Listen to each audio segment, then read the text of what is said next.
Hello my dear students, welcome to my channel. और आज की इस वीडियो में हम क्लास 8 इंग्लिश की बुक हनीडे के chapter 3 glimpses of the past, अतीत की झलकियाँ का हिंदी ट्रांसलेशन, हिंदी अनुवाद पढ़ेंगे।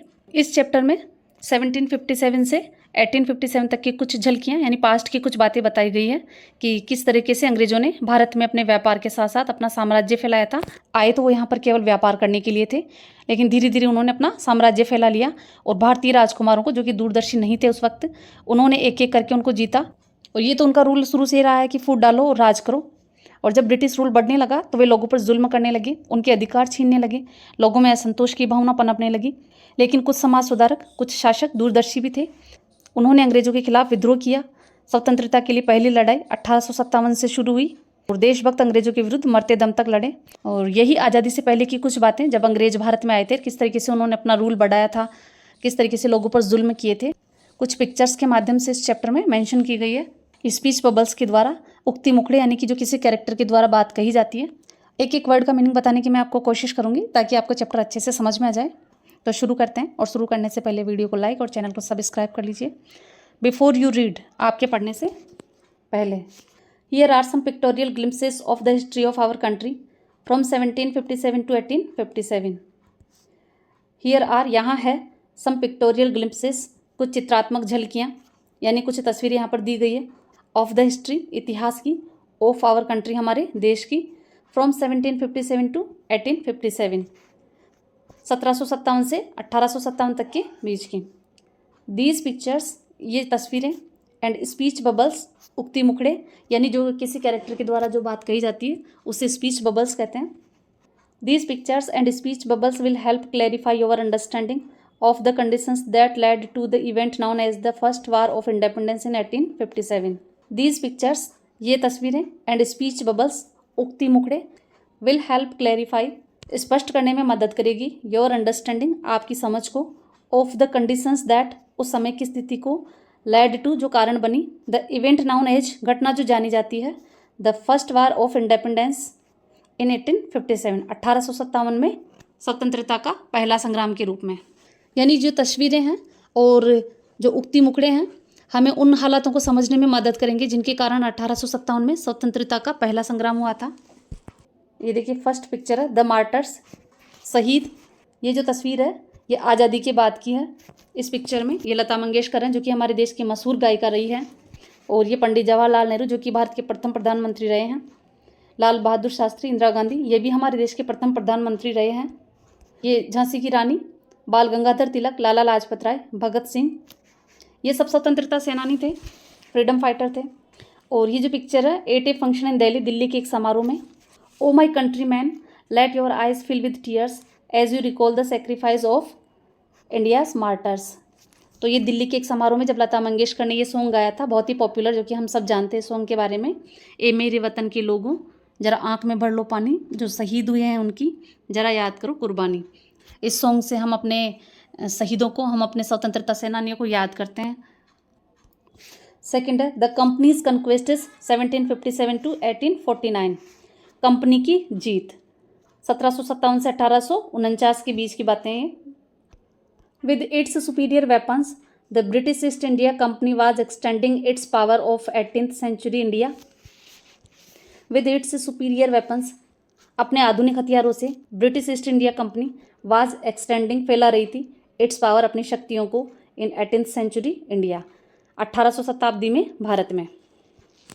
और ये देखिए इंडिया का मैप 1765 में, यहाँ पे ये जो येलो कलर में दिखाया जा रहा है, यहाँ पर इंडियन प्रिंसेस का रूल था, भारतीय राजाओं का शासन था।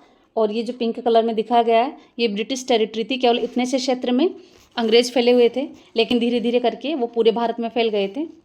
अब देखिए अगली तस्वीर, इंडियन प्रिंसेस वर शॉर्ट साइटेड। और ऐसा क्यों आता? क्योंकि भारतीय राजकुमार जो थे, भारतीय जो राजा थे, वो कम दूरदर्शी थे, शॉर्ट साइटेड यानी कम दूरदर्शी थे, ज़्यादा आगे की सोचते नहीं थे। और प्रजा तो बेचारी बहुत भोली होती, वो तो राजाओं के भरोसे ही रहती है। दैट अप स्टार्ट राजा बा call the English merchant, they will help me to defeat him. अब उस टाइम के जो राजा देखिए क्या सोचते थे, दैट अप स्टार्ट राजा बा, अप स्टार्ट का मतलब है जो नए बन रहे हैं राजा, जो नए नए राजा बने हों। Call the English merchant, English व्यापारियों को बुलाते हैं, दे विल हेल्प मी, वो मेरी मदद करेंगे, टू डिफीट हिम, हराने में। यानी वो यहाँ की राजाओं को दुश्मन मान करके उनको हराने के लिए अंग्रेज़ों की मदद ले रहे थे। और अंग्रेज़ इस बात को बखूबी जान गए थे, तो आपस में फूट डलवा करके अपना राज्य बढ़ा रहे थे। The people had no peace due to such constant fights. The people had no peace, लोगों के पास शांति नहीं थी, ड्यू टू सच, इस तरीके की कंस्टेंट फाइट्स, निरंतर लड़ाइयों से। और इस तरह की निरंतर लड़ाइयों से लोगों में बिल्कुल भी शांति नहीं थी। अब देखिए next picture. The rivalries helped the East India company and it could easily subdue Indians princess one by one. The rivalries, जो दुश्मन थे, शत्रु थे, हेल्प्ड, तो उन्होंने मदद की, the East India company, east India company की, एंड इट कुड ईजिली, और ये आसान हो सका, सबड्यू, जीतना, इंडियन प्रिंसेस, भारतीय राजकुमारों को, वन बाय वन, एक एक करके। यानी यहाँ के जो राजा थे उनमें आपस में फूट थी, वे एक दूसरे के दुश्मन थे और वे अंग्रेज़ों की मदद कर रहे थे। इस वजह से अंग्रेज़ों के लिए भारतीय राजकुमारों को जीतना और भी आसान हो गया और एक एक करके वे यहाँ के राजाओं को जीतते चले गए और अपना शासन बढ़ाते रहे। नेक्स्ट पिक्चर देखिए। A far seeing ruler like the brave Tipu of Mysore fought the British till the died fighting. A far seeing ruler, एक दूरदर्शी शासक, like brave Tipu of Mysore, जैसे मैसूर का वीर टीपू, फोर्ट द ब्रिटिश, अंग्रेजों से लड़ा, टिल द डेथ फाइटिंग, मरते दम तक लड़ता रहा। अब कुछ शासक दूरदर्शी भी थे, वो अंग्रेजों की बातों में नहीं आते थे और वो मरते दम तक अंग्रेजों से लड़ते रहे, लेकिन अधिकतर पे अंग्रेजों ने कब्जा कर लिया था। तो कुछ शासक थे बेचारे, वो लड़ते भी रहे लेकिन कुछ नहीं कर सके, यानी कि आपसी फूट ही हमें ले बैठी थी और अंग्रेज इतने साल तक राज कर गए। नेक्स्ट पिक्चर है। How did Indians react to these conquests, और इस तरीके की जीत पर भारतीयों का क्या रिएक्शन था। तो ये देखिए, राजाओं का तो क्या रिएक्शन था और प्रजा का क्या रिएक्शन था। Thank God there is peace in the country now, no more wars and no looting by thugs. तो देखिए कुछ राजा इस तरीके से कह रहे हैं कि ईश्वर का धन्यवाद, there is peace in the country now, देश में अब शांति है, नो मोर वार्स, और अधिक युद्ध नहीं है, नो लूटिंग बाय ठग्स, और ठगों के द्वारा लूटमारी भी नहीं है। दूसरे राजा कह रहे हैं it is God who sent the British, ये भगवान ही जिन्होंने अंग्रेजों को भेजा। Our destiny is linked with them, हमारा भाग्य उनसे जुड़ा हुआ है। तो ये था राजा और उनके सेनापतियों का इनका रिएक्शन। लेकिन इधर देखिए जो प्रजा का रिएक्शन था वो ये था। The white man has killed or dethroned our kings, the white man, अंग्रेजों ने, हैज़ किल्ड, मार दिया है, और डिथ्रोन्ड आवर किंग्स, और हमारे राजाओं को सिंहासन से उतार दिया है। यानी जो लोग थे उनमें इस तरीके की बातें हो रही थी उस वक्त, हमारे राजाओं को मार दिया है या सिंहासन से उतार दिया है। Some kings were not good but after all they were of this land. अब कुछ लोग कह रहे हैं कि सम किंग्स, कुछ राजा जो थे वो अच्छे नहीं थे, बट आफ्टर ऑल, लेकिन आखिरकार, दे वर ऑफ दिस लैंड, इस ज़मीन के तो थे। यानी कि कुछ राजा लोग अच्छे नहीं थे लेकिन आखिरकार वो हमारे इस देश के तो थे, हमारी धरती के तो थे। Now we have become slaves of foreigners, now अब, वी हैव बिकम, हम बन गए हैं, स्लेव्स ऑफ फॉरेनर्स, विदेशियों के गुलाम। थर्ड है ब्रिटिश रूल, ब्रिटिश शासन 1765 टू 1836। उस वक्त के हालात देखिए कि किस तरीके से अंग्रेज और इंडियंस को और ज़्यादा वीक और रून्स कर दिया, उन्होंने बर्बाद कर दिया। Religion leaders preached ideas like untouchability and child marriage, religious leaders, धार्मिक गुरु, प्रीच्ड, प्रचार कर रहे थे आइडियाज़, रिवाजों का, the untouchability and child marriage, छुआछूत और बाल विवाह। यानी कि उस वक्त के जो धार्मिक गुरु थे इस तरीके की जो कुरीतियाँ थी, छुआछूत और बाल विवाह, उनका प्रचार कर रहे थे। और उनका ऐसा मानना था एनीवन हु क्रॉसेस, जो भी कोई पार करेगा द सीज, समुद्र को, लूजेस हिज रिलीजन, अपने धर्म को भ्रष्ट करेगा, अपने धर्म को खो देगा। तो धार्मिक गुरु जो थे वो तो इस तरीके की बातें कर रहे थे। All the misery in the world is due to woman, all the misery, सभी प्रकार के जो दुख है, इन द वर्ल्ड, संसार में, इज है ड्यू टू वुमन, औरत के कारण। ऐसा उस वक्त धार्मिक गुरु कह रहे थे। नेक्स्ट है the truth was that Indians had lost self respect, the truth was that, लेकिन सच ये था, Indians, Bharat, had lost self respect, अपना आत्मसम्मान खो चुके थे। द ब्रिटिश स्कॉन्ड दैम, अंग्रेज उन्हें अपमानित करते थे। यानी सच्चाई ये थी कि भारतीयों ने अपना आत्मसम्मान खो दिया था और अंग्रेज उनका अपमान करते थे। अब देखिए अंग्रेज आपस में किस तरीके की बातें कर रहे हैं भारतीयों के लिए। The natives are unworthy of trust, incapable of honesty, the natives are, यानी यहाँ के जो देशवासी हैं, यहाँ के जो लोग हैं, अनवर्थी ऑफ ट्रस्ट, विश्वास के काबिल नहीं है, इनकेपेबल ऑफ ऑनेस्टी, ईमानदारी के लायक नहीं है। तो ये देखिए यहाँ पे जो इंडियंस है वो भी किस तरीके से इनकी गुलामी कर रहे हैं। ट्रू योर ऑनर, सच है सरकार, बट आई एम ऑनेस्ट, लेकिन मैं ईमानदार हूँ। यानी कि अपनी सफाई दे रहे हैं क्योंकि अपना सेल्फ रेस्पेक्ट बिल्कुल खो चुके थे। और अपनी छोटी सोच के कारण बहुत ज़्यादा सभी के सब गुलाम होते चले गए। नेक्स्ट पिक्चर है, being merchant the British wanted quick profits, their heavy taxes forced farmers to abandon their fields. Being merchants, व्यापारी होने के कारण, the British wanted quick profits, अंग्रेज तुरंत फ़ायदा चाहते थे। देयर हैवी टैक्सेस फोर्स्ड, उन्होंने भारी कर लाद दिए थे। फार्मर्स, किसानों पर, टू अबंडन देयर फील्ड्स, और उन्हें अपने खेत छोड़ने पड़े। व्यापारी होने के कारण ब्रिटिश को तुरंत फ़ायदा चाहिए था, तो उन्होंने भारी कर लाद दिए किसानों पर, और उसकी वजह से उन्हें अपने खेत भी छोड़ने पड़े। और ये देखिए उस वक्त किसान किस तरीके से अंग्रेज़ों को अपनी बात करें। But your man are taking all my crop, लेकिन आपके जो आदमी है वो हमारी फसल लेके जा रहे हैं। तो अंग्रेज़, देखिए अंग्रेज़ों का क्या रिएक्शन था। You are still in arrears, if you don't pay next week I will send you to jail. You are still in arrears, तुम अभी भी कर्जदार हो। If you don't pay next week, अगर तुमने अगले सप्ताह तक नहीं चुकाया अपना बकाया, I will send you to jail, मैं तुम्हें जेल में भेज दूंगा। क्योंकि इनके पास पावर थे, सुपीरियर वेपन्स थे, और सबसे बड़ी बात तो ये थी कि ये इंडियंस में फूट डाल करके और अपना रूल्स बढ़ा रहे थे। तो सबसे ज़्यादा जो भुगत रहा था वो थी यहाँ की जनता। राजा लोग तो फिर भी समृद्ध थे, राजा लोग तो फिर भी संपन्न थे और इनसे मिले हुए थे अंग्रेजों से। Still the British invented other methods which gave them more profits, फिर भी द ब्रिटिश इन्वेंटेड, अंग्रेजों ने खोजे, अदर मेथड्स, और तरीके, which gave them more profits, जो उन्हें और फ़ायदा दे सके। यानी कि यहाँ तक भी उनका मन नहीं भरा था, वो और भी तरीके सोच रहे थे जो उन्हें और फ़ायदा दे सके। अब देखिए अंग्रेज आपस में किस तरीके से बातें कर रहे हैं। The goods manufactured in England should not have any import duty them brought into India. The goods manufactured, the goods, माल, मैन्युफैक्चर्ड इन इंग्लैंड, जो इंग्लैंड में तैयार हो रहा था, बन रहा था, शुड नॉट हैव, नहीं होना चाहिए, एनी इम्पोर्ट ड्यूटी, आयात कर उस पर, when brought into India, जब भारत में लाया जाए। अब उन्हीं की मनमानी चल रही थी, तो उन्होंने सोच लिया था कि जो इंग्लैंड में माल तैयार हो रहा है उसकी भारत में लाने पर उस पर इम्पोर्ट ड्यूटी नहीं लगनी चाहिए। तो दूसरा अंग्रेज कह रहा है ए गुड आइडिया, ये एक अच्छा विचार है। The East India company's laws begin to cripple Indian industries, the East India company's, East India company के लॉज, कानूनों ने, बिगेन, शुरू कर दिया था, टू क्रिपल, बर्बाद करना, इंडियन इंडस्ट्रीज, भारतीय उद्योग धंधों को। क्रिपल का मतलब अपंग, यानी अपंग बना दिया था, कमज़ोर बना दिया था ईस्ट इंडिया कंपनी के लॉज ने, नियमों ने। तो उससे ईस्ट इंडिया कंपनी तो समृद्ध हो गई, लेकिन भारतीय उद्योग धंधे चरमराने लगे। अब नेक्स्ट पिक्चर देखिए। Inevitably famines followed between 1822 and 1836, 15 lakh Indians died of starvation. Inevitably famines followed, अनिवार्य रूप से अकाल पड़ा, बिटवीन 1822 एंड 1836, 1822 से लेकर 1836 के बीच, 15 लाख इंडियंस, 15 लाख भारतीय, डाइड ऑफ स्टारवेशन, भूखमरी के कारण मरे।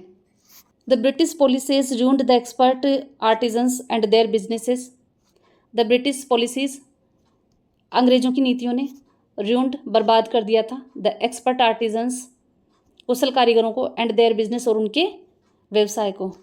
अंग्रेजों ने कुशल कारीगरों के अंगूठे कटवा दिए थे, यानी कि वो हर तरीके से इंडियंस को कमज़ोर बना रहे थे।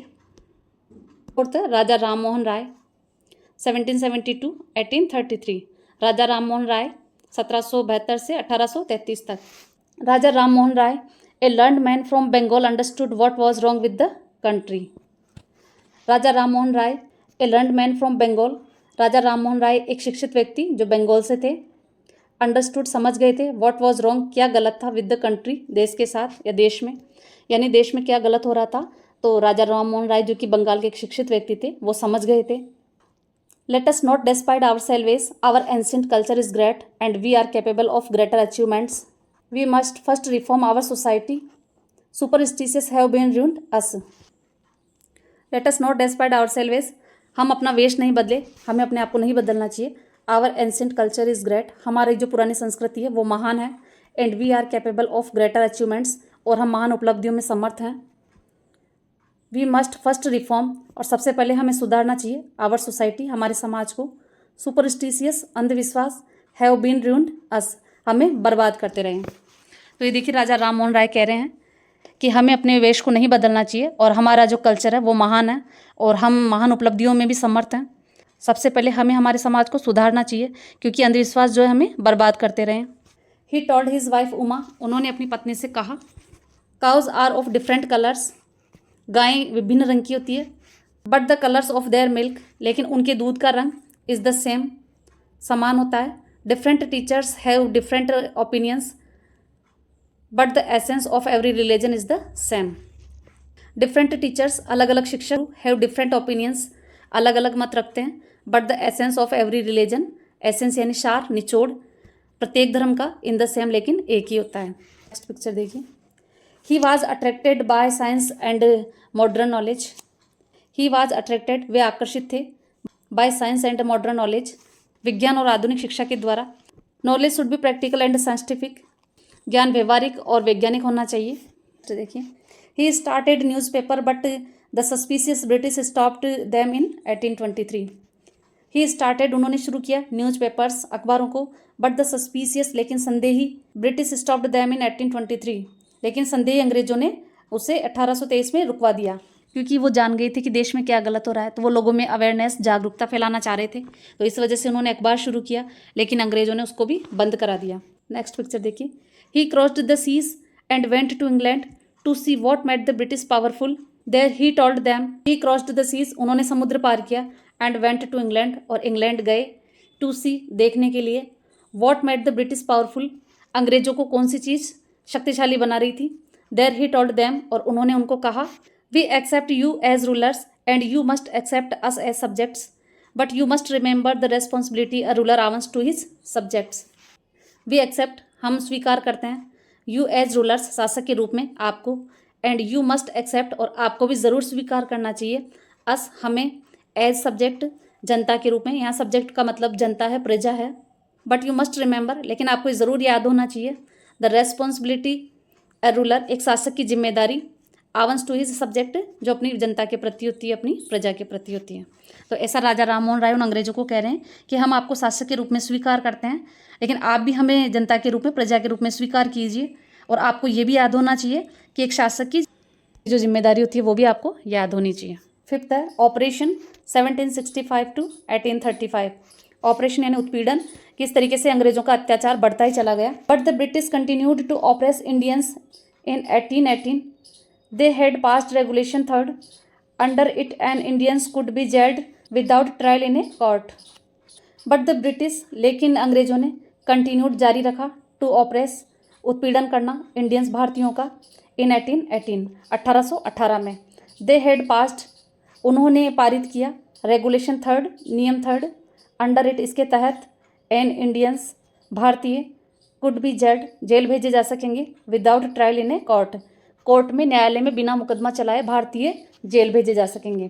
यानी अंग्रेजों ने निरंतर भारतीयों का उत्पीड़न जारी रखा, और 1818 में उन्होंने एक ऐसा नियम पारित किया जिसके तहत भारतीयों पर बिना मुकदमा चलाए उन्हें जेल भेजा जा सके। देखिए next picture. All the time British officers in India Drew big salaries and also made fortunes in private business. All the time British officers, सारे समय अंग्रेज अधिकारी, इन इंडिया, भारत में, ड्रू बिग सैलरीज, ऊंचा वेतन उठा रहे थे, ऊंचा वेतन ले रहे थे, एंड ऑल्सो मेड फॉर्च्यून्स, और अपना भाग्य चमका रहे थे, आजमा रहे थे, इन प्राइवेट बिजनेस, निजी व्यवसायों में भी। यानी सभी समय ये अंग्रेज अधिकारी यहाँ भारत में ऊंचा वेतन उठा रहे थे और प्राइवेट बिजनेस में भी अपना भाग्य चमका रहे थे। नेक्स्ट पिक्चर है। By 1829 British was exporting British goods worth 7 crore rupees to India.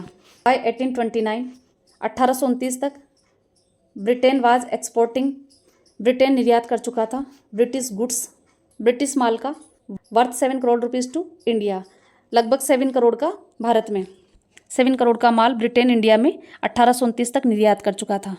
The British prospered on the companies loot while Indians industries begin to die. Company की लूट से ब्रिटिश और भी समृद्ध होते जा रहे थे, वाइल, जबकि इंडियन इंडस्ट्रीज, भारतीय उद्योग धंधे, बिगिन टू डाई, मरने लगे थे, यानी खत्म होने लगे थे। नेक्स्ट है governor general Bentinck reported back home. उस टाइम का जो गवर्नर जनरल था बेंटिंग ने अपने होम यानी ब्रिटेन में सूचित किया, the bones of cotton weavers are bleaching the plains of India. The bones of cotton weavers are bleaching the plains of India. The bones of cotton weavers, सूत काटने वाले जुलाहों की हड्डियाँ, आर ब्लीचिंग, सींच रही है, the plains of India, Bharat की समतल भूमि को। तो देखिए वहाँ पर रिपोर्ट कर रहे हैं भारतीयों की इन्होंने क्या हालत कर दी है, भारतीय जनता की खतरनाक तरीके से वो शोषण कर रहे थे। सबसे ज़्यादा जो भुगत रही थी वो थी यहाँ की जनता, क्योंकि सारे काम धंधों को इन्होंने ख़त्म कर दिया था। और सब चीज़ें ब्रिटेन से ही बन कर के आ रही थी। और ये इसका पार्ट 1 जो कि यहीं कंप्लीट होता है। सेकंड पार्ट नेक्स्ट वीडियो में पढ़ेंगे। तो आई होप ये वीडियो आपको समझ आया होगा। अगर वीडियो अच्छा लगा तो प्लीज़ लाइक करें, शेयर करें, सब्सक्राइब करें, कमेंट करें। Thank you.